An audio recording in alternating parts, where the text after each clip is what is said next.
Actually, to heck with it. I'm going to unmute us. So what I might do, because you still sound a little bit soft, and I don't want to be super loud when we're chatting. So as soon as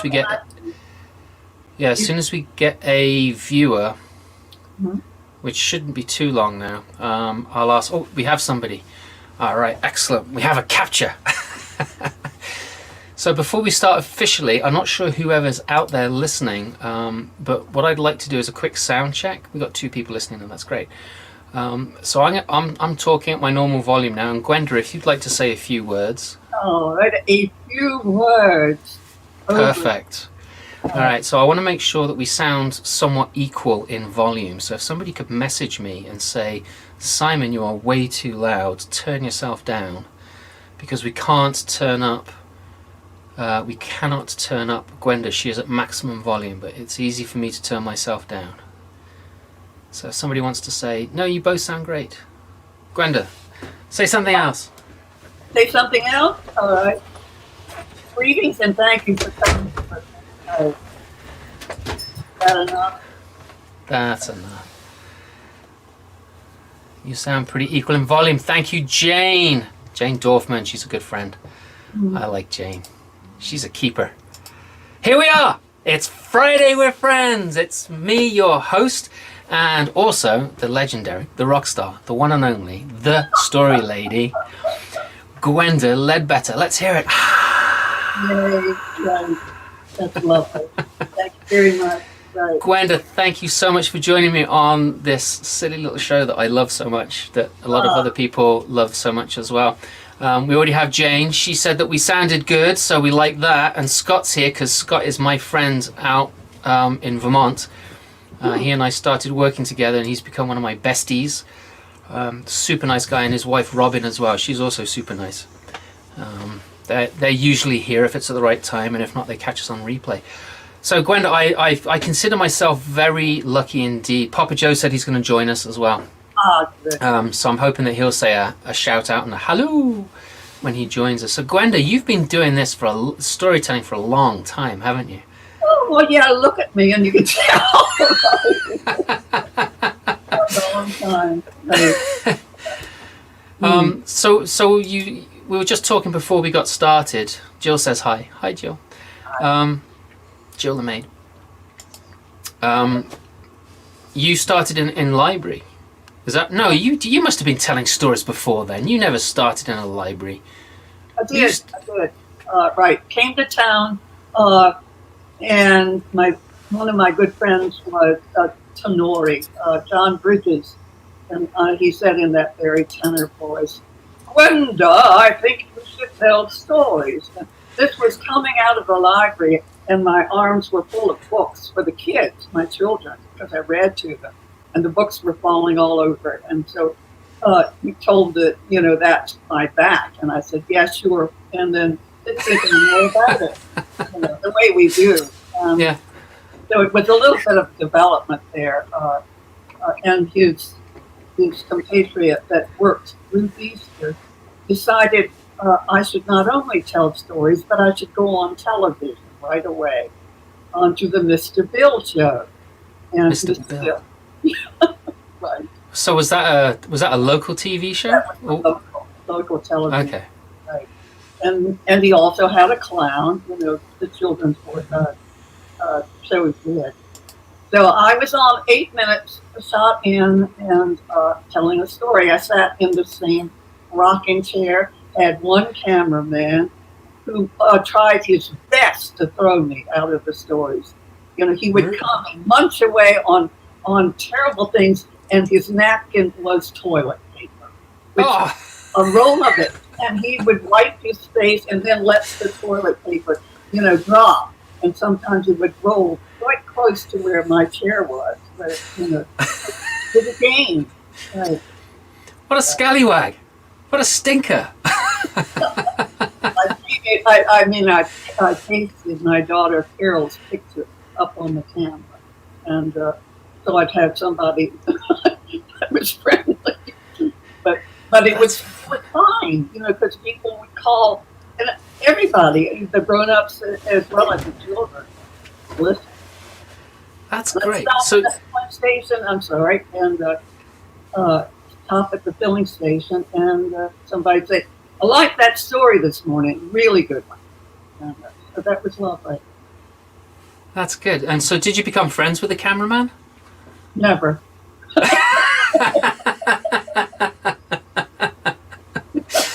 That's too funny. That's excellent. Did you throw the toilet roll back at him when you finished and you were off air? No, he always he grabbed it. I wish I had. I think it made me a little trembly, you know. But, Yeah, maybe that was the trick. You should have thrown something back at him, and then the friendship would have bonded. right. So right. people are enjoying the toilet paper. What's video trouble for others or just me? It's just you, Andrea. Sorry. Scott here. Scott Ainsley. He says, hello, my friend. Hey, Scott. It's nice to see you, Scott. Or not see you, but, you know, it's nice to have you here, Scott. I hope you enjoy this conversation. Yeah, the words that go with that are good, nice to maybe hear you because he's a wonderful singer, wonderful blues singer. Well, maybe I'll snag him some other time and get him to go on something different yeah. So just as a little shout out to Andrea, when I logged in at first, my camera was my bottom half was above my top half, and so I had to actually log out of the studio and then come back in again. So I'm not sure if you, but you're on Facebook, so I'm not sure what that would mean. Anyway. So yes, this is great. So I'm really excited, and I'm not going to say how old you are now, but you actually did a tour in your 80s. Is that right? Hmm? Didn't you do when you were in your 80s? You did a tour. You toured around the States telling stories. Or is that? No. No. I was misinformed. How dare they misinform me? Well, that's all right. Yeah, I missed that one, but I have been. You know, I have gone around the States, but not on one tour. Not Scott has, right? And I'm sure you haven't. Did you set up your work like that? No, I just wait for people to call me and then I'll say, yes, I'll be there. with bells on, and I'll shoot off and do whatever they need me to do. Papa Joe's here. Hey, Papa Joe. Hey, Papa Joe. Oh, apparently I'm Slytherin today. I'm Simon. And Lanny Peterson is here. I don't know if you know Lanny. She's amazing. She's such a nice person. And here's Crow. She's here as well. So that's great. Got all these wonderful people. In fact, we've already got 13 people watching. Yay! How are you doing that? Oh, one of them's gone. We're down to 12. I don't know. What have you got that you can see people like? It's actually right above your head. It says live, and it tells me how many people are watching, and then it shows the thumbs and the hearts and all that kind of stuff. So yes, it's Lisa with Lisa's with Papa Joe. All right, excellent. Not sure which Lisa it is. There's so many Lisas. Oh, Kristen loves Papa Joe, but who doesn't love Papa Joe?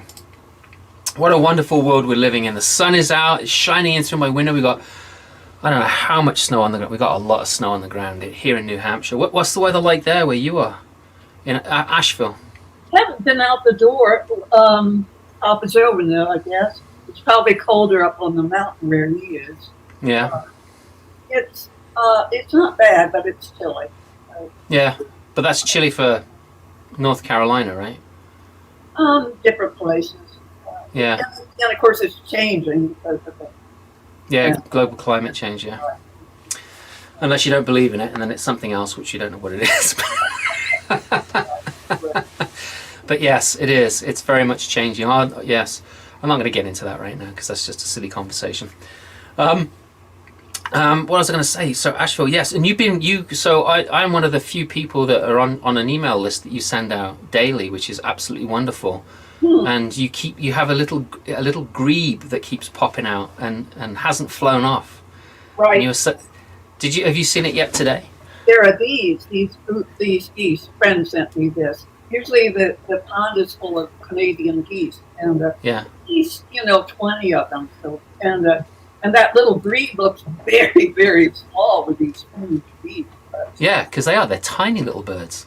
Yeah, the little grebe. Yeah.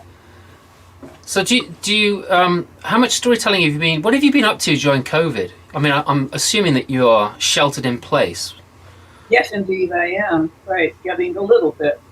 I like being by myself. I mean, I'm pretty much a loner with an only child, et cetera, et cetera. Right. Uh, so, have been out though to tell a few, but not far. I don't have to go far. Right. Right. You just open your window and people will come to you and stand outside your porch. Go on the screen and. Right. That's great. I love that idea. I love that idea. So I met you for the first time. Was it 2 years ago? Time, I don't know. Time is all messed up in my head now because of COVID. But it was either last year or the year before, and we were at Jonesboro. I think it was not 2020 because we didn't go anywhere. So it was 2 years ago, 2019. And I was telling stories, and I still can't remember what story that was that I told. I don't know, but you wore a tuxedo. Am I wrong? I was wearing a suit. Yeah. That's kind of my thing. Wear a suit and try and impress people with my looks. So if my stories are rubbish, then at least they're like, oh, that's a nice sounding Englishman up there with a very nicely dressed outfit on. Yes. It was a traditional story because I was thrilled because we went through this period at the festival where everybody went to personal stories. Right. And I was really, really happy to hear you telling that traditional tale. And there were two women there, two young women that went into the traditional, and they wore evening gowns. So it was like you all were kind of urging us back. Let's go back. The funny thing is, about that is when I first started doing this, I was just wearing jeans and a t-shirt, right?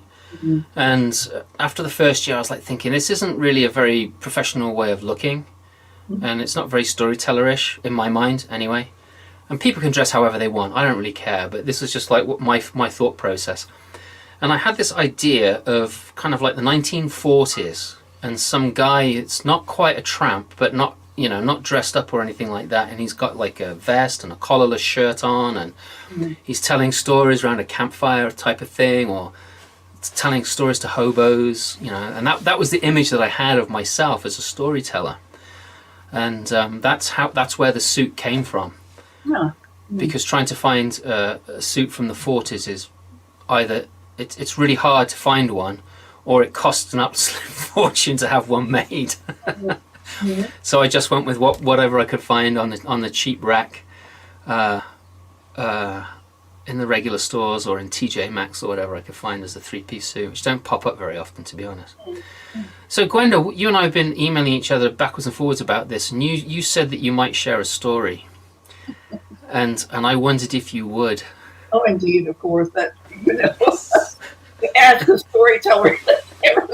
I know, right? It's not like the ice cream guy is like, would you like some ice cream? It's like, no, I've had too much ice cream. No, I'm not interested in that anymore. You say, how long have you got? Right. I'm not going to say that. You've got as long as you want, Miss Gwenda. You have got as long as you want. The tables are yours, and when you're done, I will make sure that you're not left out in the dark. But I'm going to make you full screen, okay? Okay.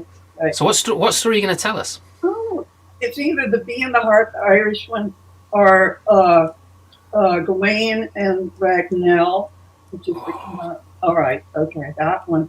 I was thinking also about the Indian story about how the world began. Okay. So which one? You want the King Arthur? Well, I love Gawain. Yeah, I love the Gawain stories. I don't know if people want to like have a quick shout out. There's a slight delay on the messages that we get, but if the first person that pops up a story, maybe whoever says, pops a comment up, then maybe we can, because here's Crow's like, tell us a story.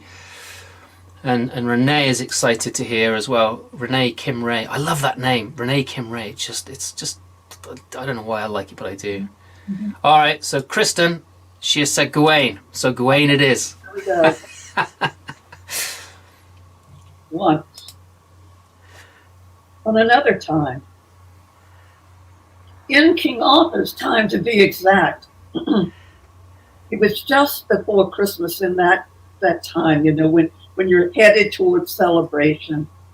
Arthur was filled with despair, and it happened every year. He knew not why, but it did.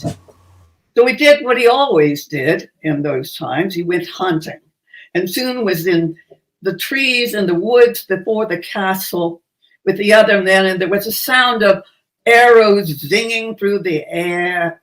He put an arrow himself into the side of a great white stag, which went running off. And then he heard a great commotion behind him and turned to face a knight dressed in black, everything, black hat, black shirt, pants, and on a great black charger. And the knight had a sword pointed, the tip of it right at his throat. And he was saying, "Die, Arthur, by taking my land in the north of Scotland. And if you know the name of the man that's going to kill you, it's Groma Selma Jor." Well, no, there's a name. Arthur thought quickly. Would you kill a man while he's dressed in the green of hunting, only a bow on his back and a knife in his belt? Ah, very well. I'll give you your life this time, but you must meet me a year from today in this very spot. And then this dark knight laughed. It was not humorous laugh at all. I give you a way to save yourself, Arthur. You answer me a riddle. What does every woman want more than anything else? You bring me the right answer, I'll give you your life. You bring me the wrong one, I'll have your head. And so saying, he started, and Arthur said, wait, what's the question? I told you, what does every woman want more than anything else? Oh. So the night disappeared. Arthur left the hunt and went back to the castle. On entering those hallowed halls, he came upon his friend, his relative, Sir Gawain, who said, "My liege, you look pale." He told him of what had happened out in the woods. "Ah, what does every woman want?" said Gawain. I'd like to know that. Well, many of them wanted him. He was so handsome. I tell you what we'll do, Arthur. It'll be a quest. We shall set out into all of England and ask the question. Go to every tavern, every town. Well, he was far more excited about it than Arthur, but they did take off. And they went from tavern to town. And they asked the question. Some of the answers they ran from, because Gwenda, I said, was so handsome. And the women came after him with, "What every woman wants is you." The year passed, and they had many answers. They felt they had the right one. Arthur knew they did not. You know, that intuitive feeling that he had. So they returned home, and the day before he was to go into the woods and meet Sir Roma, he himself went into the woods to find some kind of peace. He found a glade filled with the blue of heather and the gold of gorse, the satin and scarlet of holly. And he sighed down into some kind of peace and heard, "Arthur, you look for an answer to a question, do you not?" He turned and looked. Oh, how can I tell you? It was a woman in there somewhere. She was so large. She spilled off the log she was seated upon. Her breasts, her hips, her legs. Her hair sat up in weeds like spikes all over her head. Her face, the eyes, the nose went too far. The eyes went in too far. and her mouth. There was a tooth sitting up there, another down there. It was terrible. He shuddered and started to turn away, but she said, "Do you not want the answer to your question?" "Who are you?" "I am Ragnell's sister to Sir Gromer. I and I alone have the answer that you need." "What is your price? How much gold do you want?" I want no gold. What I want is to be married to Sir Gawain." "You foolish woman, I can promise you not Gawain. He is his own man." "That is my pride. Think about it. I'll be here waiting with the answer tomorrow." Well, Arthur was on his horse, riding out of there fast as he could. When he got back to the castle, he once more came upon Gawain, who seemed to be in the right, maybe the wrong place, always. "My liege, your face, what's happened?" He told him of what had happened, and Gawain answered in a typical way, "A quest! We shall go all over England, finding the answer to this. What does every woman want?" Well, in truth, they wanted him, of course. So off they set. And they did go to every tavern, every town. Some of the answers they ran from, or they came after them with their arms stretched open wide. And the year passed. Well, they came back, as I say, Gawain, he was usually of a very cheerful expression and feeling. And Arthur was often depressed, and he went back into that depression. So he went into the woods, found a glade, felt the serenity of the place descend upon him, and he heard something in the woods tell him that he should go tomorrow. He had to face Sir Gromer, and he should give her the answer that only could be obtained right now. So he had to get in touch with her, and he did. And I'm not telling you how he did it. That's magic and known among kings, etc. And he found and gave the answer in my heart. So he went the next day, and he went into the glade, and there was Romer waiting for him. Well, he brought all the books with all the answers that they collected all over England. And he read, and he read, and he read.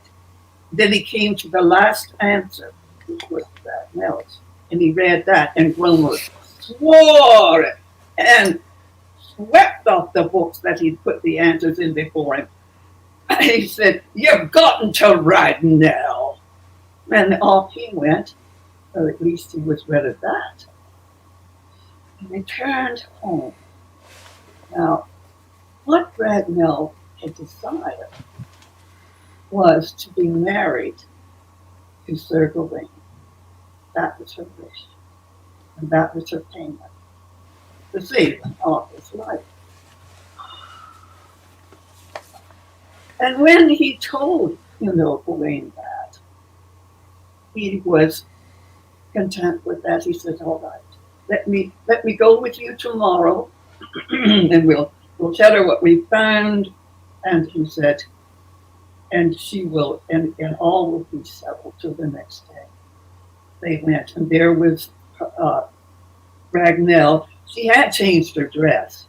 She was dressed in a little orange number, which was very large and spilled off the log onto the ground all around. And when she looked at Gawain, never thought. I don't think she drooled, but she did look at him over amorously. Yeah, it certainly didn't feel in those days. Arthur, and she whispered the answer that Arthur needed. And he left them and went back. into that place where he used to meet her father, and he got all the answers. Let me tell you that. And anyway, they stood there, and finally he came to the end of it, and he said what she had given him. I'm not telling you that. Right? And Grummer swore, cursed, had gotten to a rag mill, and off he went and out of the store. And then the two knights had to go back to the castle because Ragnell, some of her wishes was that she not only be married to Gawain, but it be in the great cathedral, and that all of the nobility should come. Well, when Guinevere heard about this, she wrung her hands over here. Don't you want a small service in the chapel? Oh, no, no, no, my lady. Everyone should be there, and a great banquet after.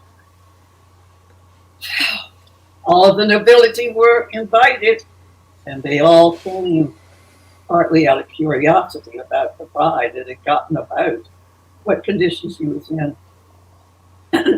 They all came wearing black, and I tell you that. So it was looking very solemn, and it was hard to hear the priest for the weeping. They stood there and were made man and wife. And then there was the banquet afterwards. That was a sad affair because no one had any appetite looking at the bride. She did. She had a wonderful appetite. On every tray that went past her, she swept up into her own plate, which soon resembled a trough. And she flung bones, the meat off of it over her shoulder. All the dogs in the castle fought over them. But she stood and leered at Gawain, and he stood too to leave this royal company. They went upstairs that led to heavily carved doors. On the other side of the carved doors was the bedroom. A bedroom. Where they lived. Wipe their trough. Fulfill their married condition. They went up the stairs, the door closed behind them. Ragnell turned to Gawain and said, "You have wed me. Now, wilt thou bed me?" "I have wed you," he said, "and I will bed you." His eyes were closed. He turned and looked in that direction, then opened them, only to see the most beautiful woman he'd ever seen. What's this? What magic? Gawain, said Ragnar. I would not do something for my brother, and he changed me into the hag, saying I would only be turned back if Gawain would marry. This you have done. But there is more. For you must decide whether you will have me hag by day and fair by night, or fair by day and hag by night. It is for you to say. Oh, Ragnar, it is not for me to say, it is for you. You decide it, and on your wish I will abide. Her face was like the moon coming up over the mountain, the sun with the most hour upon the sea. You have said the words that have set us both free. But the spell is this, and all of the magic. What every woman wants is the use of her own will, not to lord it over others, not that kind of sorcery, but that she might know her own heart, her own mind, her own spirit. What a wedding night there was! In the midst of it, Arthur threw open the door, sword in hand, planning to defend his friend. he backed out face quite red and said to all of those gathered there will be another ceremony in the morning. And that's the end of that. Oh, that's brilliant. I love hearing that story and finding it. Because in the storytellers, part of the story is finding it and knowing that it's yours to pass on. Yeah. That. Right? Yeah. Yeah, that's we've got lots of comments coming in. Some of the comments that we've got in referring to imagery in particular. Kristen Pedamonte says the imagery is so delicious, those pauses drawing us further in. I don't think she drawled. Spellbound, mesmerizing. No one had any appetite. It's Kristen again. She's a bit of a she comments a lot, which is great. But she flung bones. Yeah. I love that. I do too. And then Andrea said, "Wed me, bed me." She liked that part, that's for sure. And Misty I love the conclusion to the story. Yeah, I do too. The way that you drew it out as well was absolutely marvelous. It's for you to say. It's really, really hard to do. I mean, you can get caught in there and love the sound of your own voice when you need to really get out. The story's over and you need to get out of there. Right? Yeah, right. No, it's one of those stories that you do need to get out of the way of. There were some other comments as well. Here's Crow. Some other people commented on this as well. The little orange number, the dress. I was trying so hard not to laugh out loud when I was listening to it. It was absolutely brilliant. And Rachel Hedman's such a classic story, and she loved hearing your version. So yeah, that was a wonderful telling. Absolutely wonderful. And you made it real. You weren't enchanting us, as it were. You were wakening us up with that story, which I absolutely. For me, it's the only way that unless I'm in there and seeing it and hearing it, I just know that. Right. So that's a story that I know that a lot of other storytellers tell, and because of that, it's a story that I don't tell, but I keep thinking that I will one day. Oh, yes, you must. And I think after you telling me that I must, I shall have to. Right. Yeah. All right. I might even steal a little orange dress from you because. No. Okay. All right. I'll come up with my own telling. You know that I will. That was amazing. So I was going to ask a question and it slipped out of my mind. So when do you think you'll? I mean, you do tell stories, and when COVID is over, you're gonna get back out there again. I hope and do some more. Not probably. No. Right. Really? This is a delight to be able to tell. But yeah, we got the story Circle in town, and we've got. I went up to Joe's, up to New Hampshire, and I told there. When did you come out to New Hampshire? I forgot, last week or whatever it was. I went to. Online. Okay. I was thinking, I'm sure I would have heard of that. I'm like, when did you come to New Hampshire?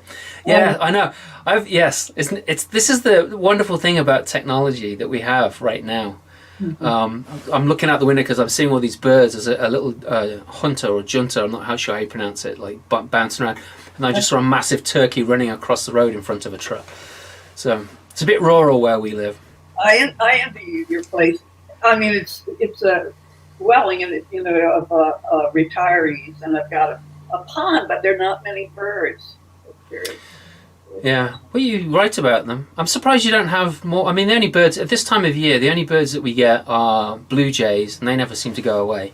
We get cardinals; they kind of appear and disappear, and crows, and the little juntas, and sometimes some of the little blue tits or whatever they are.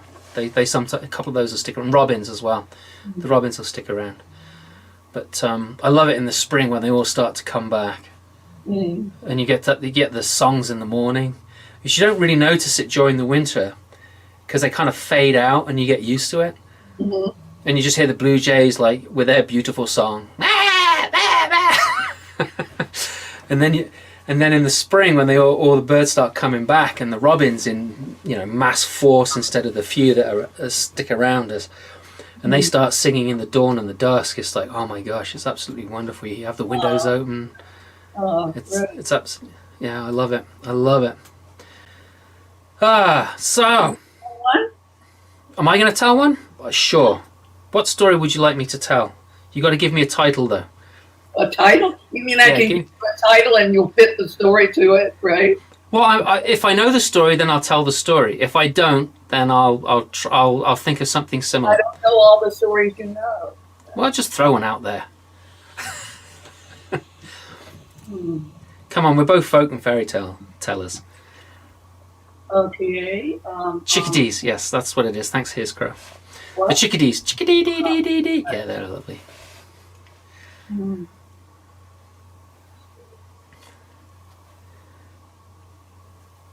don't know. You choose. All right, then. All right. Oh, no, I don't know what to... this is the thing. I get so busy, I forget to think of a story. So instead of... you know what I'm going to do?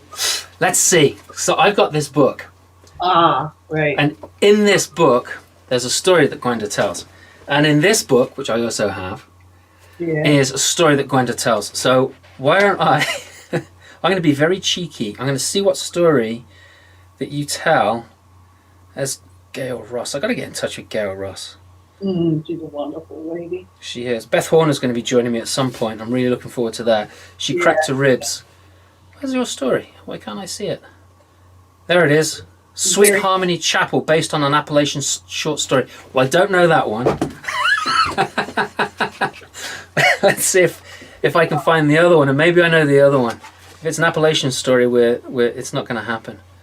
Where is it? Where's you? Where's you? Gwenda. Should have started at the beginning of the book, I guess. Yeah, that's the Bee, the Heart, the Mouse, and the Bum Clock. Yeah. See, I don't know that story. I don't know that story. You've told me... All right, let me pick another one out of here. I could do Wicked John and the Devil. I don't know that one. Right. Wicked John. You don't? Story. Oh, that's such a good story. I know it, but I don't tell it. Right. Go ahead. Oh, right. So I like this story. It's the version that I clocked, because it's told throughout Britain. So there's English, Scottish, Welsh, Irish versions of the story, and my version is more grounded in the Welsh version.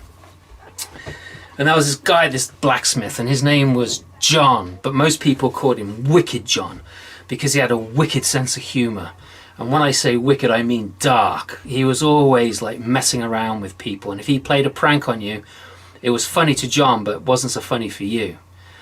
Well, one day he was working at his forge, hammering away at something or another, when he saw through the open windows of his forge, he saw this old man walking down the road. The old man was knocking on people's doors and asking for alms.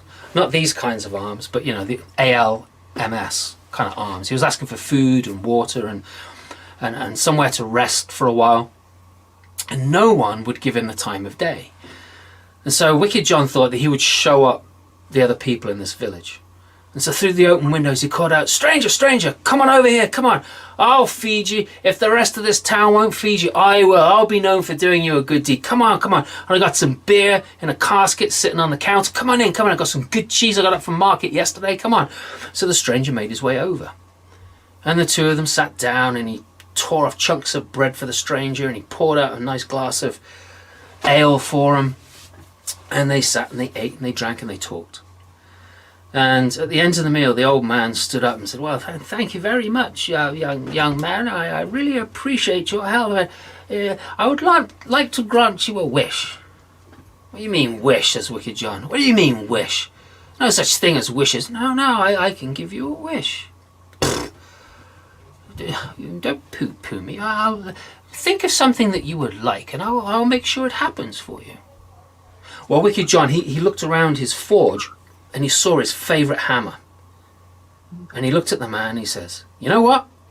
There are people that come in my forge, and sometimes they take my hammer without asking me. And sometimes the kids will come along when I'm not looking and they'll borrow it and they'll smash rocks with it. And I'm fed up with people taking my hammer and not bringing it back. Well, would you like another hammer? Said the old man. No. I want anyone to take my hammer that isn't me, for that hammer to like take hold of them and start beating them until I say stop. Well, that's not a very nice wish, said the old man. I know, but that's what I want. That's a terrible wish. That's what I want, says Wicked John. Well, all right, so be it. I said you could have 3 wishes, so what's the other 2? And I hope they're much better than this one.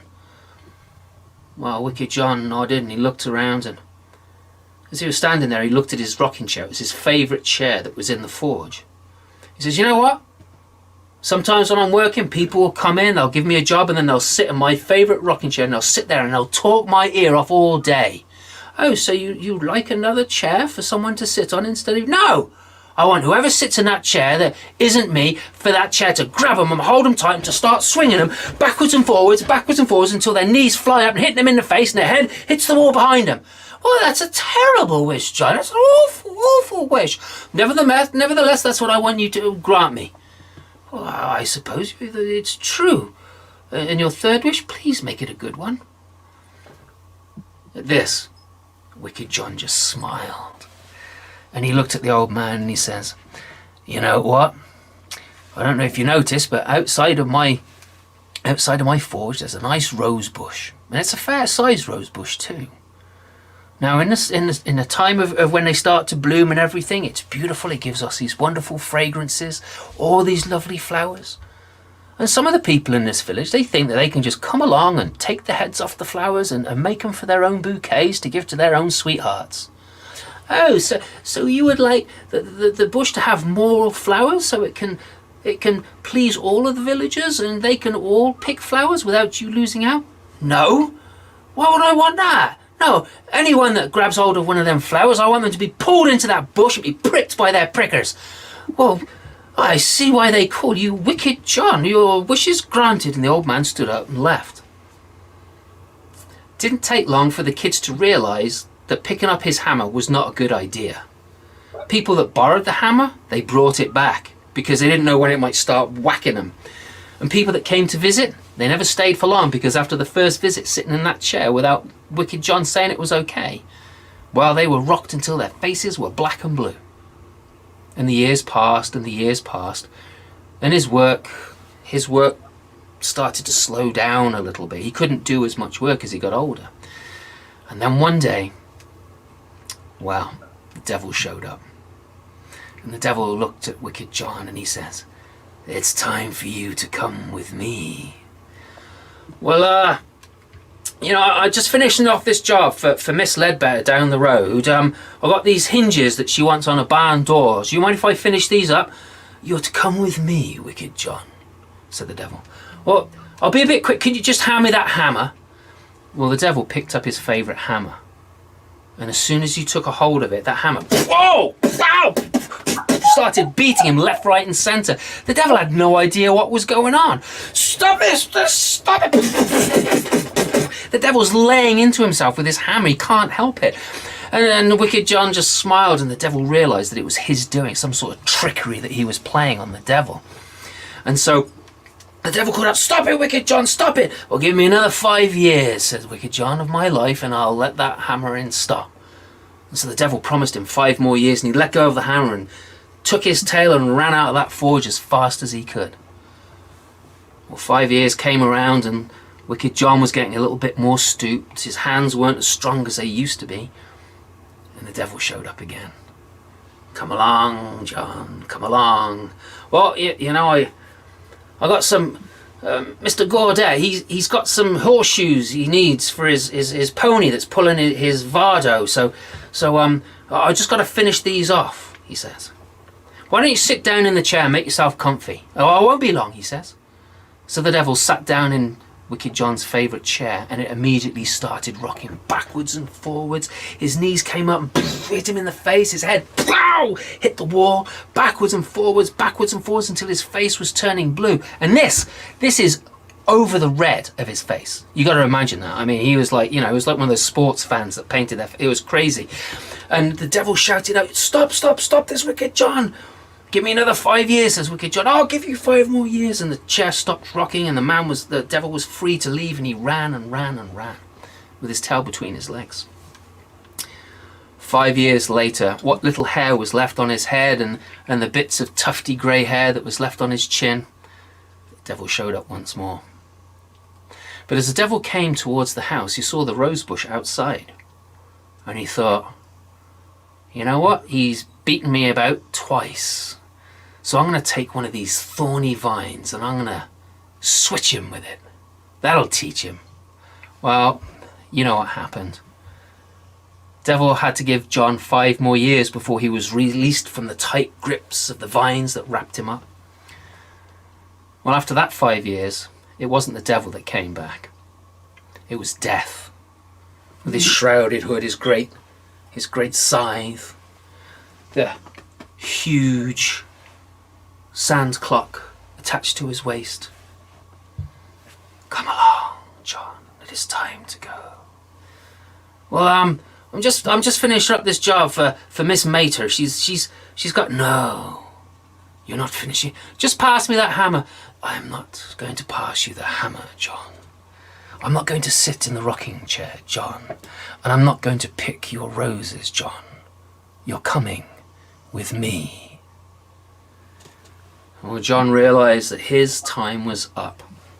And so death took him. And at first, death took him upstairs to that heavenly place. And there at the gates was John, St. John. And he had this big book in front of him.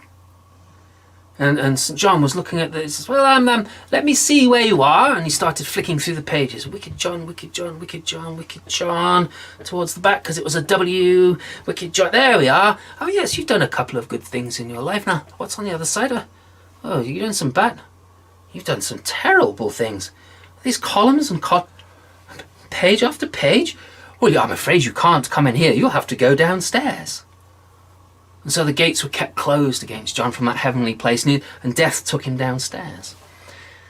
And as they approached the gates of hell, the devil saw death and Wicked John approaching. And the devil, he shut all the shutters, he closed the great gates, and he yelled from atop them, "He's not coming in here! There's no way he's coming in here! He's worse than I am," said the devil. The devil went down and found one of his coals, and he threw it over the great gate to Wicked John. And it was too hot for Wicked John to hold, but there was a turnip field right there, and so he dug up a turnip and hollowed it out and put that coal in there. And the devil called out, "Go find or make a hell of your own." And so death left him. And you might see Wicked John in the dark, that coal in the turnip, as he wanders the world looking to find a place to make his own. And with the first ever jack-o'-lantern. The end.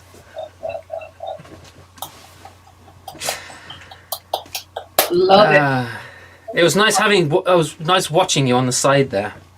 That's for sure. That's for sure. So, I mean, you do folk and fairy tales, Gwenda. You don't do the personal tales, do you? Yes, I do. Oh, you do the personal tales? Yeah, I think I did. Yes, I do. But you don't do them anymore? Not very many, right. So what draws you to the folk and fairy tales? Why do you think they're so special? Why do you like them so much? Because they're their stories. They belong to all of us. Right.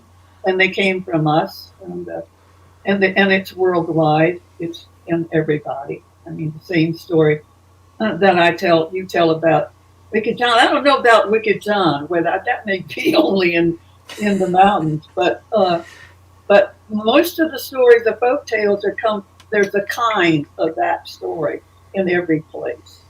Right. A different variation. Yeah, that we all share. Right. I like that too. And I always like finding different variations of the stories that I've never seen before. That's always exciting. Do you still do much research? Do you still look for more stories, or do you just stick with what you know?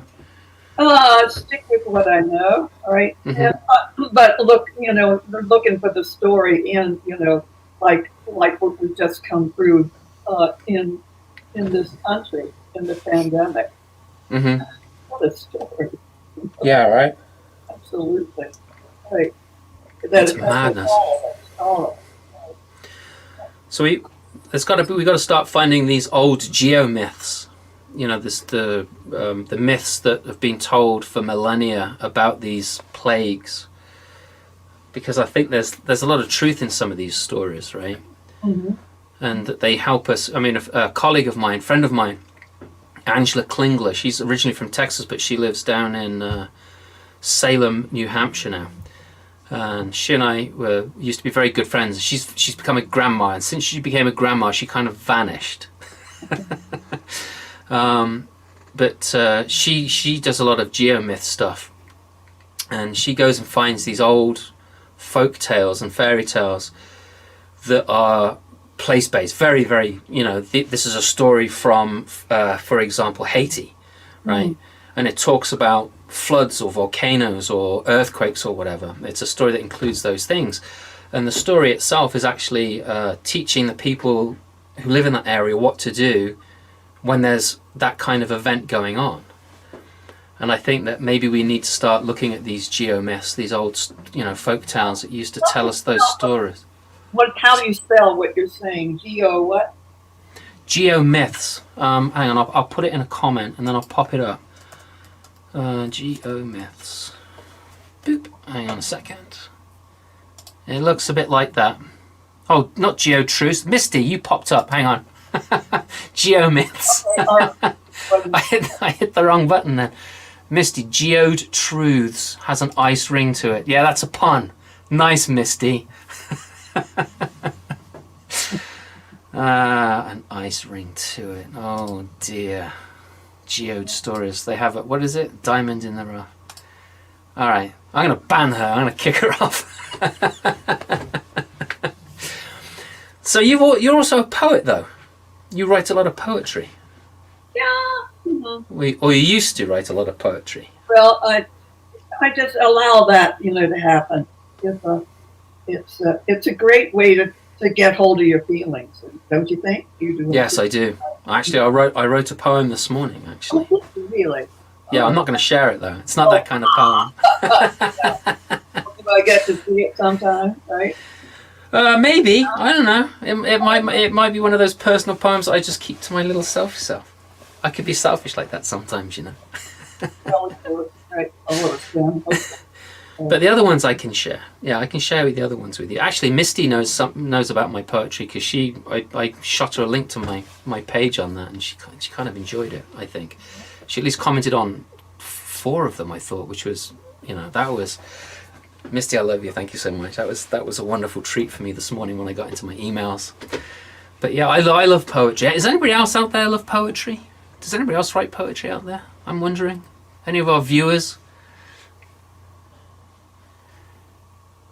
Deadly silence. I'll pop up some of the comments. And Megan Wells is with us, and what does she say? Came from us, belong to us, come from all over the world. Yes, talking about the folk stories. Yes, I would totally agree with that. And the jack-o'-lanterns. Yeah, yes, the first jack-o'-lanterns were turnips. And I don't know how many people have ever tried to carve a turnip to turn into a jack-o'-lantern, but I did when I was a kid, and they are not easy to carve. They are brutal to carve. It's like a potato, but like 10 times harder. They're awful. Hang on, we've got new comments. What have we got? Oh, Charlotte Blake Alston. Ooh. Hey, Charlotte. Right. I bet she writes some really good poetry. I bet she does too. Yeah. Megan Wells. She also writes poetry. And Andrea Kamens. She also writes, look at all these people. Here's Crow. She published a book. That's cool. I like that. Darcy. She says that she writes occasionally. And Misty, she was a poet and then she grew up and stopped doing that. Rachel. Rachel, I'm busting on Misty today. I shouldn't do that. Wow, lots of people. I did, I do, I love and write. This is marvelous. I like that. Yeah, I find it poetry is kind of like folktale in a way, right? Because a folktale it's a truth that is distilled, right? And the folktales, they give us these like distilled truths that are I can't think of the word now. They're universal, right? They speak to everyone pretty much, right? All of us, right? Right. They do. They, no matter where the stories come from, they always they have that universality to them that speaks to everybody, no matter what your culture is and what culture that story is coming from. And I think poetry also can do that. It's like the distillation of the language. It's like a fine whiskey. Not that I drink whiskey, can't stand the stuff myself, but it is. It's like this distillation of words and language that really encapsulates an emotion or a feeling or an event, you know. Mm-hmm. And that's what I really like about poetry. What kind of poetry I mean, I've seen the stuff that you write now, and I think I've seen some of your poems that you've put up that you've written before. Is there a type of poetry that you prefer to read, Gwenda?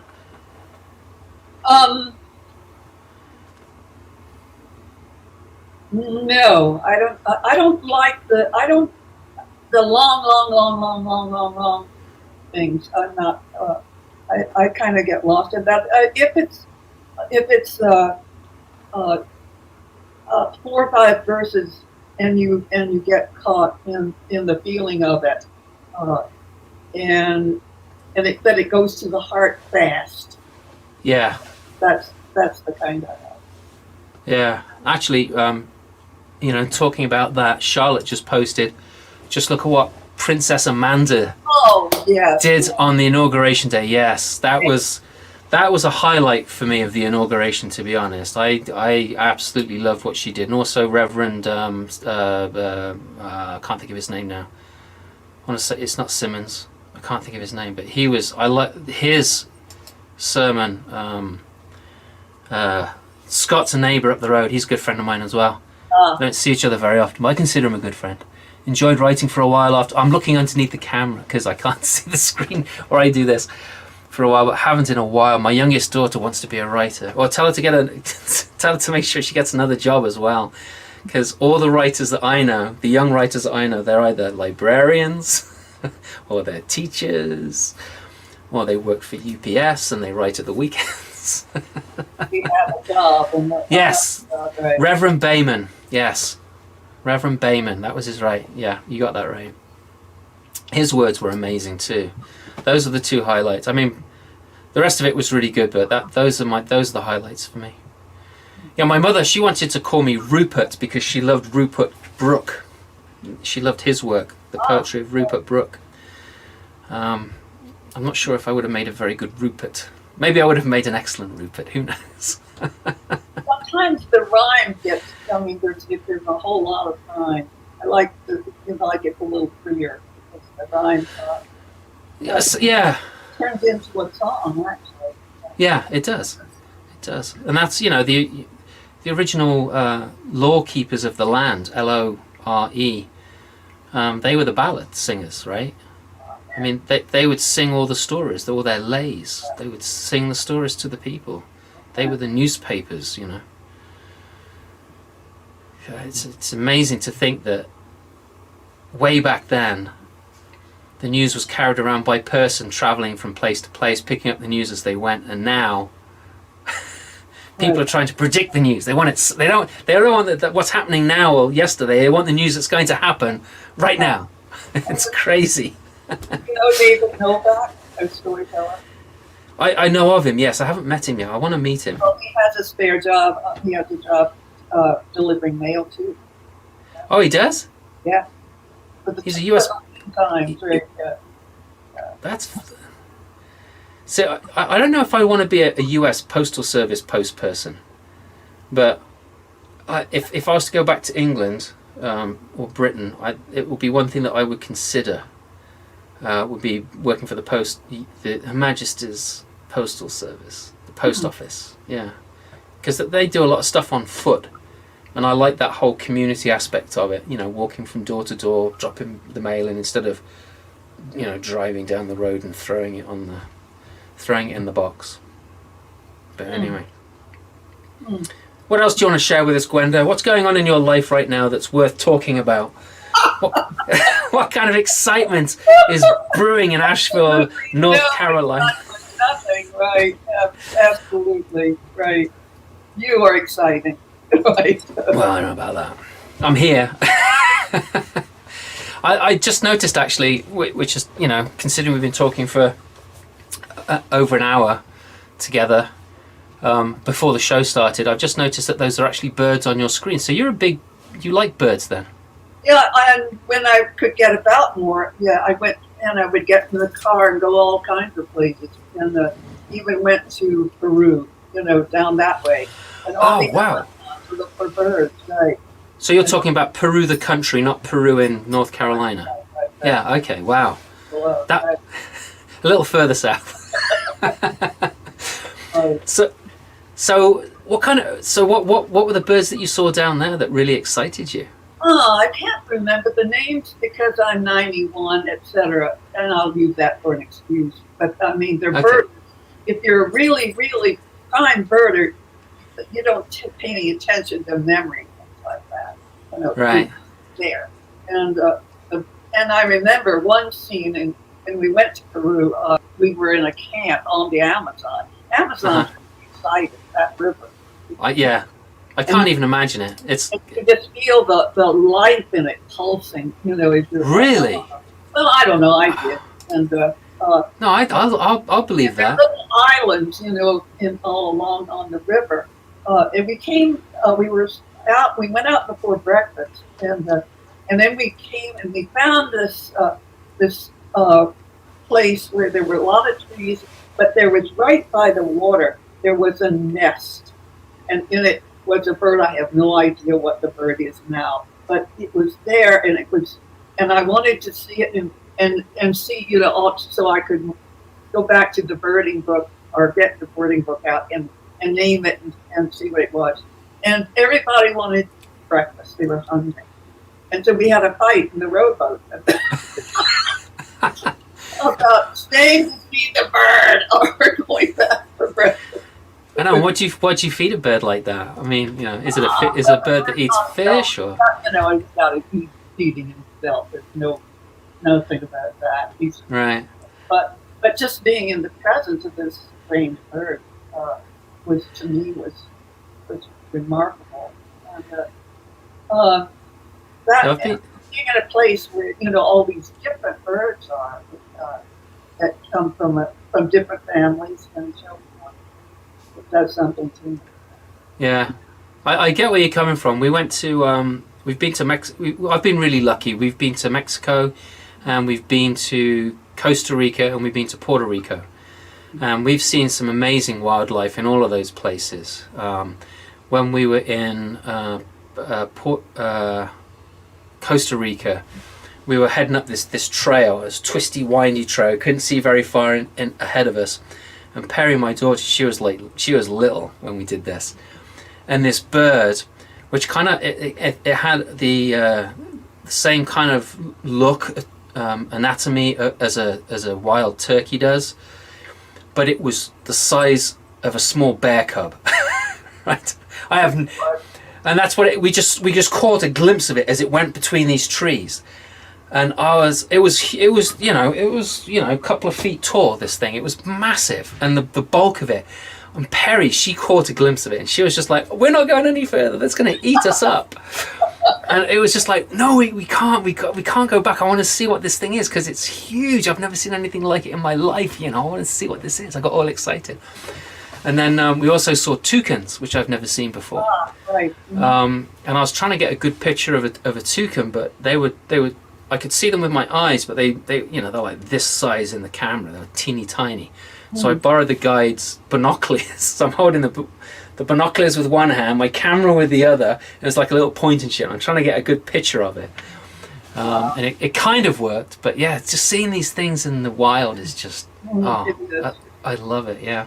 Yeah, Leicas are really good binoculars for birding. Well, yeah, Leicas are the best. Same with their cameras. They make phenomenal stuff. And one day I'm going to buy a Leica camera. It'll probably be used, but I will you, my Leicas, right? Well, you're talking about binoculars. I'm talking about cameras. Yeah. They're the Leica. Yeah, they make their lenses are some of the best. It's like Zeiss. Zeiss lenses are really good as well. But we could talk about that all day. Oh, Dale just commented the poetry of Angela Mayu is terribly frustrating to you because I cannot read and hear it in my head the way it sounds when she recites her own work. Her performance is so amazing, but on the page the words speak but do not sing for me, as she can make them sing. And I do love her recitations. Yeah, I get that. Mm-hmm. I've read poems by people, and then I've heard them read them, and sometimes I prefer the way that they read them to the way that I've read them in my head. And that there have also been times when it's like, wow, they should stick to writing and not performing their poetry because they can't read them for toffee. It's there's nothing wrong with buying used. You're right there, Misty. Absolutely. So did you ever read any of your poetry? Did you ever perform any of your poetry? Not really. I think I put a couple on the end of a program once in a while. Yeah. And do you recite them? Yeah. Or do you read them? I think I read them. Right. Yeah. Okay. Good, because I can't remember poems. Absolutely. Right. Yeah. I'm hopeless at. Actually, there might be one poem that I could recite. Okay, do it. All right. Once I sat a tiny squib, upon a log I flew. My feet washed up to a cloud, a debt that saw in two. Wandering trees, walking past, future took a jump, and leapt into a pool so deep, no body knew what lump it was. The end. Do the last line again. Do the last line. Nobody knew what lump it was. It's kind of like a month it was, or day it was, or whatever. Yeah. So yeah, I just do silly things like that. Gwenda, we've been chatting for an hour. We've shared a couple of stories, and I have had a wonderful time. I think it's time for us to go. I need to go and get myself some proper lunch. I had a snack. I'm not sure if Gwenda, but let's. As soon as COVID as soon as it's safe to travel, like properly safe, I promise I will try and make a visit up to you. Oh, good. And hang out, because I think that would be much nicer than just doing the virtual thing. This way when COVID came, right? Yeah, we were planning on meeting in April of last year. I was going to be performing at Stone Soup, and we were making plans to make that happen, that I would come up and visit you. And here we are, almost a year later, and still not going anywhere. Still not going anywhere. Anyway, Gwenda, thanks for being here. I so appreciate it. And thanks for sharing a story. I think everybody here that was listening was stoked, excited, overjoyed, thrilled. Yeah. And I hope we get to see each other again soon. Amen. Thanks everyone for being here. Take care of yourselves, and we'll see you next week. Bye.